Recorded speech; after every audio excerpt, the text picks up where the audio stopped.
পাপিয়া দত্তর এই অপমানজনক কথা মান প্রতিষ্ঠা নষ্ট করার জন্য শান্তনা সাহার থেকে বিচার চাই।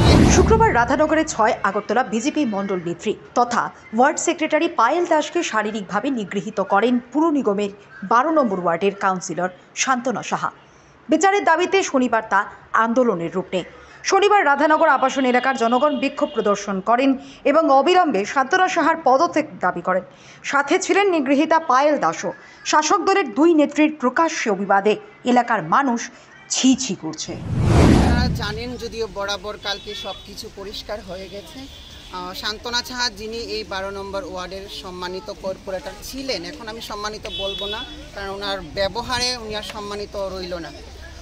এখানে ৩ দিন যাবৎ যে দেখেছেন আপনারা বন্যা পরিস্থিতিতে যা অবস্থা ছিল, এখানে বরাবর মানুষকে যেই প্রোটিন বা খাওয়া দাওয়ার ব্যবস্থা করার কথা ছিল উনি সেরকমভাবে দিচ্ছে না। আমার সোসাইটিতে ফার্স্ট ফ্লোর পর্যন্ত জল ছিল।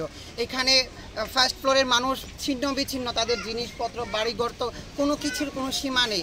একবার উনি খোঁজ নেয়নি, খাওয়া দাওয়ার কোনো ব্যবস্থা করেনি। গতকাল আমার ১০৮ জ্বর, আমি বিছানায় ছিলাম। এখানে আমার ২-৩ জন যুব ভাইয়ের সাথে উনি বিশ্রীভাবে গালাগাল করছিল, মানে প্রচণ্ডভাবে গালাগাল করছিল। তখন আমি শুনে ওই জায়গাতে এসে দাঁড় হয়েছি। এখানে প্রায় ১০০ জনের অধিক লোক ছিল।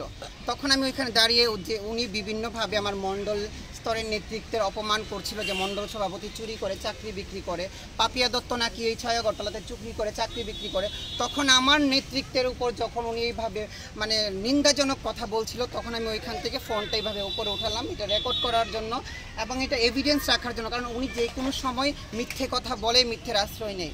ওইটা উনি দেখে, ওনার সাথে ছিল সমীরণ, ওনার সম্পূর্ণ যিনি সাপোর্ট করেছে আমাকে মারার জন্য।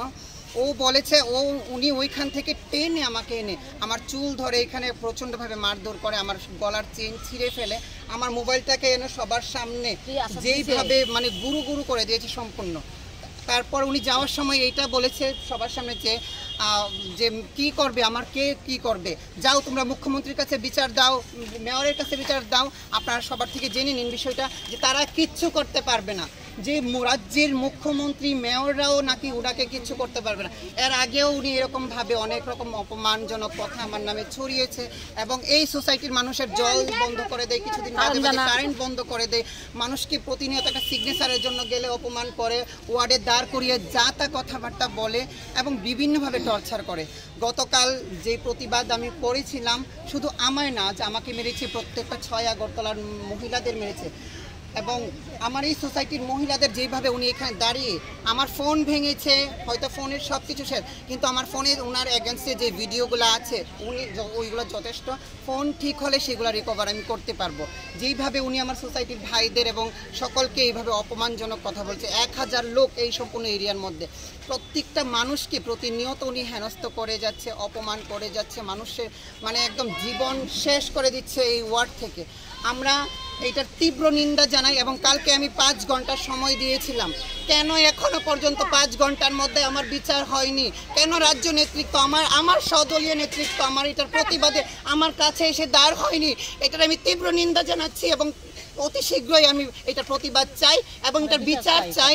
আমরা সকলে মিলে আজকে এখানে জড়ো হয়েছি, হয়তো সবাই নেই, কারণ আমার সোসাইটির মানুষ খেটে খাওয়া যোগ্য, তারা কাজ করলে খেতে পারে, তারা সবাই কাজে কর্মে, তাই নেই, হয়তো এই জায়গাতে জায়গা হতো না মানুষ, প্রায় ১০০০ লোক ভোটার। উনি এইটাও বলে গেছেন, আপনি বলছেন দলীয় নেতৃত্ব আপনার সঙ্গে কথা বলেনি এই ব্যাপারে? না, বলেছে কালকে এসছিল সবাই, পাপিয়াদি তারা এসছিল, সবাই আমাকে বুঝিয়ে শুনিয়ে গেছে, বলেছে সিএম স্যারের সাথে দেখা করবে আজকে রাজ্য